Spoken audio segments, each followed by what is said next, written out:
السلام علیکم ورحمۃ اللہ وبرکاتہ الحمد للہ رب العالمین والصلاة والسلام علی اشرف الانبیاء والمرسلین نبینا محمد وعلی آلہ وصحبہ اجمعین اما بعد۔ میرے محترم عزیز ساتھیوں، معزز طلباء، بدیعہ اسلامک سینٹر کی جانب سے اسلمت فعلمنی پروجیکٹ کے تحت آن لائن کلاسز کا سلسلہ جاری ہے۔ میں سید ایوب العمری آپ لیول 1 کے لیے 10واں درس لے کر عقید توحید سے متعلق مادہ توحید کا 10واں درس لے کر آپ کے سامنے حاضر ہوا ہوں۔ میرے عزیز ساتھیوں، پچھلے درس میں ہم نے نواقض اسلام کے تعلق سے مفصل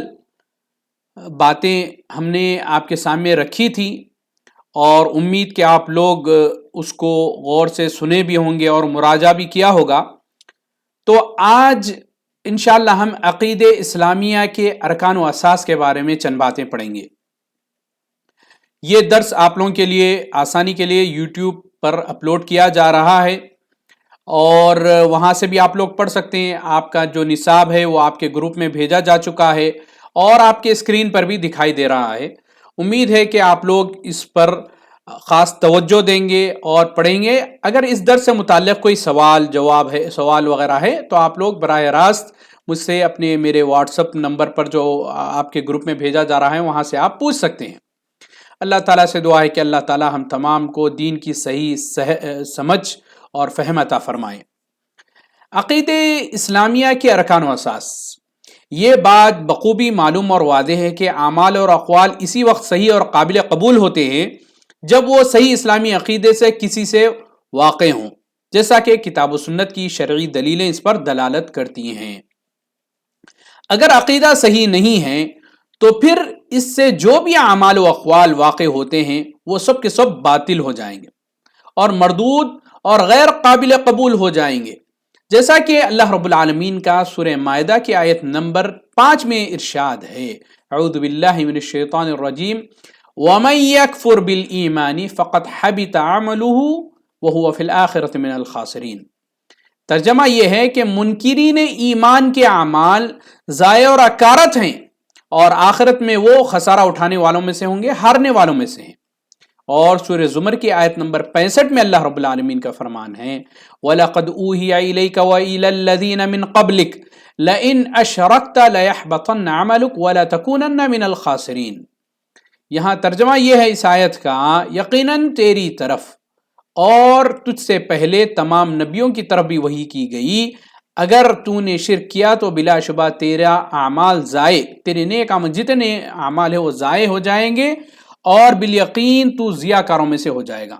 تو محترم سامعین، بتانے کا مقصد یہ ہے کہ ایمان کی اساس، عقید اسلامیہ کی جو اساس ہے وہ توحید پر ہے۔ اگر کسی انسان کے پاس توحید نہیں ہے یا توحید کے ساتھ شرک کی آمیزش ہے تو یاد رکھیے اللہ تعالیٰ اس کے تمام اعمال کو رائگاں کر دے گا، اس کو قبول نہیں فرمائیں گے۔ مثال کے طور پہ ایک کافر ہے، اس کے پاس ایمان کی دولت نہیں ہے لیکن وہ بہت سے نیک اعمال کرتا ہے، غریبوں کی مدد کرتا ہے، مجبوروں کا سہارا بنتا ہے، صدقہ و خیرات کرتا ہے، بڑھ چڑھ کر تعاون پیش کرتا ہے، سب کچھ نیک اعمال کرتا ہے، لیکن توحید نہیں ہے، اسلام کی نعمت نہیں ہے، تو یاد رکھیے اس کے تمام اس کے نیک اعمال اکارت جائیں گے۔ ٹھیک ہے، ایک مسلمان ہے، نماز بھی پڑھتا، روزہ بھی رکھتا، زکوٰۃ بھی دیتا، حج بھی کرتا، صدقہ و خیرات بھی کرتا، اور بے شمار والدین کے ساتھ حسن سلوک، سب نیک اعمال کرتا ہے، لیکن شرک اس کے اعمال میں پایا جاتا ہے۔ تو یہاں اللہ رب العالمین دیکھیے سورہ زمر کی آیت نمبر 65 بڑی ہی اہم ہے، ڈوٹوک انداز میں نبی کریم صلی اللہ علیہ وسلم کو فرما دیا گیا کہ نبی کریم صلی اللہ علیہ وسلم، آپ سے اور آپ سے پہلے نبیوں کی طرف یہ وحی کر دی گئی کہ اگر آپ بھی شرک کریں گے تو آپ کے تمام اعمال ضائع ہو جائیں گے۔ یہ وقت کے نبی کے بارے میں اللہ رب العالمین فرما رہے ہیں۔ سوچئے اگر کوئی مسلمان پھر شرک کرتا ہے، قبروں کو سجدہ کرتا ہے، اللہ کے علاوہ کسی اور کی عبادت کرتا ہے، کسی اور کے آگے فریاد کرتا ہے، ہاتھ پھیلاتا ہے، وسیلہ بناتا ہے، فلاں فلاں، یہ تمام چیزیں جو شرک کے اعمال ہیں وہ انجام دیتا ہے، سوچئے نبی کے لیے بتایا جا رہا ہے کہ کیا لئن اشرکت لیحبطن عملک، اگر اے نبی کریم صلی اللہ علیہ وسلم آپ بھی شرک کریں گے تو آپ کے تمام عمل حبط کر دیے جائیں گے، ضائع کر دیے جائیں گے، اور آگے ولا تکونن من الخاسرین، اور خسارہ اٹھانے والوں میں سے ہوں گے۔ خسارے سے مراد کیا ہے؟ آخرت میں خسارہ اٹھانے والے کون ہوں گے؟ یہ کافر لوگ ہوں گے، منافق ہوں گے، ہے نا، یہ اور اللہ کو نہیں، اللہ پر ایمان نہیں لانے والے، اللہ کی بات نہیں ماننے والے، یہ تمام لوگ ہوں گے۔ اور یہ بات بھی خوب سمجھ لو کہ کتاب اللہ اور سنت رسول صلی اللہ علیہ وسلم سے یہ بات بالکل واضح ہے کہ عقیدہ اسلامیہ مندرجہ ذیل چیزوں پر مشتمل ہے۔ کیا ہے وہ دیکھیے، پہلی چیز اللہ رب العالمین پر ایمان، دوسرا ہے جو ایمانیات جس کے بارے میں ہم پڑھ لیے ہیں، اللہ پر ایمان، اس کے فرشتوں پر ایمان، اللہ کی کتابوں پر ایمان، اللہ کے رسولوں پر ایمان، قیامت کے دن پر ایمان، تقدیر کی اچھائی اور برائی پر ایمان، یہ ایمانیات ہے، ایمانیات۔ اور یہ چیزیں، یہ 6 چیزیں ہیں جو صحیح عقیدے کے اصول اور اساس کہلاتی ہیں۔ ان کو اللہ کی کتاب عزیز لے کر نازل ہوئی ہے، اور محمد صلی اللہ علیہ وسلم اسے دے کر بھیجے گئے ہیں۔ تو محترم سامعین، ان 6 اصولوں پر ہم آج تفصیلی بحث کریں گے انشاءاللہ۔ ہو سکے تو آج ہم چند اصول انشاءاللہ پڑھنے کی کوشش کریں گے۔ پہلا اصول یا پہلا رکن ایمان باللہ، یعنی اللہ پر ایمان۔ اللہ سبحانہ وتعالی وعز وجل پر ایمان لانے کا مطلب یہ ہے کہ ہمارا اس بات پر ایمان ہو کہ اللہ ہی برحق ہے، اللہ ہی برحق الہ اور عبادت کا مستحق ہے، اس کے سوا کوئی بھی عبادت کا مستحق اور لائق نہیں، کیونکہ اللہ سبحانہ وتعالی ہی تمام بندوں اور مخلوقات کا خالق ہے۔ ان پر ہر طرح کا احسان وہی کرتا ہے، ان کو رزق وہی دیتا ہے، ان کو کھلی چھپی ہر چیز کو وہی جانتا ہے، اور وہی اس بات پر قادر ہے کہ جو ان میں سے استطاعت گزار ہیں انہیں ثواب اور نیکی دے، اور جو ان میں سے عاصی یعنی نافرمان ہیں، گنہگار ہیں، انہیں عذاب دے۔ اللہ تعالیٰ نے اپنی عبادت کے لیے جنوں اور انس کو پیدا کیا اور انہیں اسی کا حکم دیا، جیسا کہ اللہ رب العالمین سورہ الذاریات میں اللہ رب العالمین کا ارشاد ہے، وَمَا خَلَقْتُ الْجِنَّ وَالْإِنسَ إِلَّا لِيَعْبُدُونَ وَمَا أُرِيدُ مِنْهُمْ مِنْ رِزْقٍ وَمَا أُرِيدُ أَنْ يُطْعِمُونَ إِنَّ اللَّهَ هُوَ الرَّزَّاقُ ذُو الْقُوَّةِ الْمَتِينُ۔ اس کا ترجمہ یہ ہے کہ میں نے جنات اور انسان کو محض اس لیے پیدا کیا کہ وہ صرف میری عبادت کریں، نہ میں ان سے روزی چاہتا ہوں، نہ میری یہ چاہت ہے کہ وہ مجھے کھلائیں۔ اللہ تعالیٰ تو خود ہی سب کا روزی رساں اور توانائی والا اور زوراور ہے۔ محترم سامعین، اس حقیقت کو اچھی طرح واضح کرنے کے لیے اور اسی کی طرف سب کو دعوت دینے کے لیے اللہ تعالیٰ نے اپنے تمام رسول بھیجے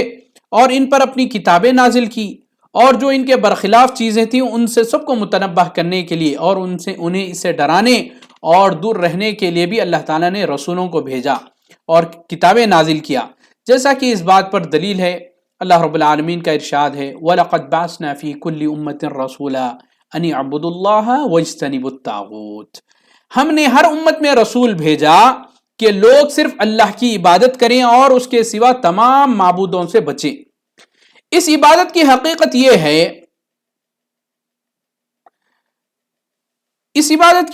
ہے، کہ ہر وہ چیز جس سے عبادت کی جاتی ہے، وہ تمام کی تمام عبادتیں صرف اللہ رب العالمین کے لیے ہی انجام دی جانی چاہیے، جیسا کہ دعا کرنا، دعا مانگنا، خوف کھانا، امید رکھنا، نماز پڑھنا، روزہ رکھنا، ذبح کرنا، نذر ماننا وغیرہ۔ یہ ساری عبادتیں نہایت خشوع و خضوع اور بڑی چاہت اور رغبت کے ساتھ اور نہایت ہی اس سے ڈرتے ہوئے اور رہبت کے ساتھ، رہبت یعنی خوف کے ساتھ، ڈرتے ہوئے رہبت کے ساتھ، نیز اللہ تعالیٰ سے بے پناہ محبت و الفت کے ساتھ اور اس کی عظمت کے معترف ہوتے ہوئے بڑی ہی منکسر المزاجی کے ساتھ ادا کی جائیں۔ قرآن کریم کا بیشتر حصہ اسی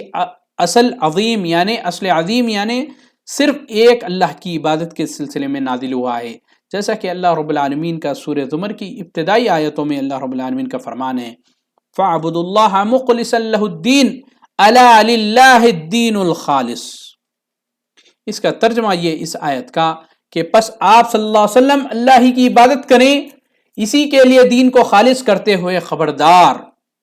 اللہ تعالیٰ ہی کے لیے خالص عبادت کرنا ہے۔ اللہ رب العالمین کا فرمان ہے سورہ اسراء کی آیت نمبر 23 میں، وَقَضَىٰ رَبُّكَ أَلَّا تَعْبُدُوا إِلَّا إِيَّاهُ وَبِالْوَالِدَيْنِ إِحْسَانًا۔ ترجمہ یہ ہے، اور تیرا پروردگار صاف صاف حکم دے چکا ہے کہ تم اس کے سوا کسی اور کی عبادت نہ کرو اور والدین کے ساتھ اس نے سلوک کرو۔ اللہ رب العالمین کا سورہ غافر میں آیت نمبر 14 میں ارشاد ہے، فَادْعُوا اللَّهَ مُخْلِصِينَ لَهُ الدِّينَ وَلَوْ كَرِهَ الْكَافِرُونَ۔ تم اللہ کو پکارتے رہو اور اس کے دین کو خالص کر کے، گو کافر برا ہی مانے۔ تو میرے محترم سامعین، یہ تھا اللہ رب العالمین پر ایمان لانے سے متعلق چند باتیں۔ دوسرا رکن ہے فرشتوں پر ایمان۔ فرشتوں پر ایمان لانا اجمالی اور تفصیلی دونوں طریقوں پر شامل ہے۔ اجمالی اور تفصیلی یعنی مکمل ایمان مجمل جسے کہتے ہیں، مجمل ایمان، اور تفصیل کے ساتھ۔ بطور اجمالی ایک مسلمان کو ایمان رکھنا چاہیے کہ اللہ تعالیٰ کے لیے فرشتے ہیں جنہیں اللہ تعالیٰ نے پیدا کیا ہے اور سب اللہ تعالیٰ کی اطاعت پر مامور ہیں۔ ان کی بہت سی قسمیں ہیں، ان میں سے کچھ عرش الہی کو اٹھائے ہوئے ہیں اور بعض جنت اور جہنم کے مالک اور اس پہ نگران ہیں، اور ان میں سے بہت سے ایسے ہیں جو بندوں کے اعمال کو محفوظ رکھنے پر مامور ہے، جیسے کرامن کاتبین ہے نہیں، لکھنے والے ہیں، کرامن کاتبین جو ہے، جو ہر انسان کے نیک اعمال کو لکھ رہے ہیں۔ اور تفصیلی ایمان یہ ہے کہ جن فرشتوں کا نام اللہ تعالیٰ نے رکھا ہے اور ان کے ذمے جو کام سپرد کیا ہے، ان سب پر ہمارا ایمان تفصیلاً ہونا چاہیے، جیسا کہ جبریل علیہ السلام اور میکائیل علیہ السلام، اور نار جہنم جو ہے، جہنم کے جو خازن ہیں، نگران ہیں، مالک ان کا نام ہے، اور اسرافیل جو سور پھونکنے پر مکلف ہیں۔ اور سیدہ عائشہ رضی اللہ تعالی عنہا ام المؤمنین سے ثابت ہے کہ نبی کریم صلی اللہ علیہ وسلم نے فرمایا، خلقت الملائکۃ من نور وخلق الجان من مارج من نار وخلق آدم من وصف لکم، کہ فرشتے نور سے پیدا کیے گئے اور جنات آگ کے شعلے سے پیدا کیے گئے، اور آدم علیہ السلام اس چیز سے پیدا کی گئی جس کی حقیقت تم سے بیان کر دی گئی، یعنی مٹی سے پیدا کیے گئے ہیں۔ محترم سامعین، تیسرا رکن اللہ کی کتابوں پر ایمان ہے۔ ہم پر واجب ہے کہ ہم اجمالی ایمان رکھیں۔ اجمالی ایمان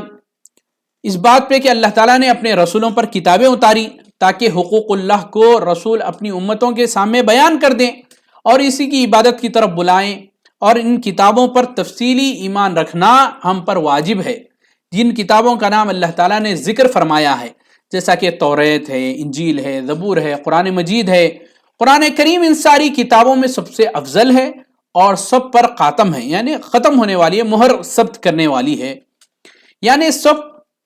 پر اپنے آخری کتاب ہونے کی مہر ثبت کرنے والی ہے، جیسا کہ محمد صلی اللہ علیہ وسلم جن پر قرآن مجید ہو رہا ہے وہ تمام نبیوں اور رسول پر خاتم النبیین کی مہر ثبت کرنے والے ہیں۔ یہ قرآن ان ساری کتابوں پر گرا اور ہر چیز پر مہیمن ہے۔ مہیمن سے مراد ہے یہ ہے کہ دلیل ہے، برہان، مہیمن، اور ان سب پر تصدیق کرنے والا ہے، اور اس کتاب کی اتباع اور پیروی ہر امت پر واجب ضروری ہے، اس کا اتباع اور اسی کے حکم کا ماننا ہر ایک پر ضروری ہے، کیونکہ اللہ تعالیٰ نے نبی کریم صلی اللہ علیہ وسلم کو تمام جن اور انس کی طرف رسول بنا کر بھیجا، اور اس قرآن مجید کو آپ صلی اللہ علیہ وسلم پر ہی اتارا تاکہ ان سب کے درمیان اسی سے فیصلہ کریں، اور اسی کتاب کو اللہ تعالیٰ نے دلوں کے لیے شفا بنایا ہے، اور اس میں ہر چیز کی نہایت صاف و وضاحت موجود ہے، اور یہ سراپا ہدایت اور رحمت ہے تمام جہانوں کے لیے، جیسا کہ اللہ رب العالمین کا سورہ انعام کی 155ویں آیت میں ارشاد ہے، وَهَذَا كِتَابٌ أَنزَلْنَاهُ مُبَارَكًا فَاتَّبِعُوهُ وَاتَّقُوا لَعَلَّكُمْ تُرْحَمُونَ، اور یہ کتاب ہے جس کو ہم نے بھیجا بڑی خیر و برکت والی ہے، سو اسی کا اتباع کرو اور ڈرو تاکہ تم پر رحمت ہو۔ اور اللہ رب العالمین کا سورہ نحل کی آیت نمبر 79 میں ارشاد ہے،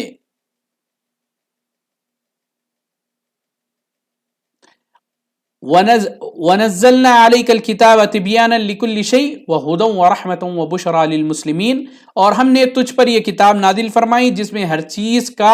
شافی بیان ہے، یعنی مکمل طور پر بیان ہے، اور ہدایت و رحمت اور خوشخبری ہے مسلمانوں کے لیے۔ تو محترم سامعین، یہ تھے ایمانیات سے متعلق. ہم نے آج 3 ایمانیات کو پڑھا ہے. اساس جو ہے اللہ پر ایمان، فرشتوں پر ایمان، کتابوں پر ایمان. انشاءاللہ اگلے درس میں ہم انشاءاللہ بقیہ جو ایمانیات میں جو ارکان ہیں انشاءاللہ اس کو ہم پڑھیں گے. اللہ تعالیٰ سے دعا ہے کہ اللہ تعالیٰ ہم تمام کو کما حق ان تمام چیزوں پر ایمان لانے کی توفیق عنایت فرمائیں. والسلام علیکم ورحمۃ اللہ وبرکاتہ.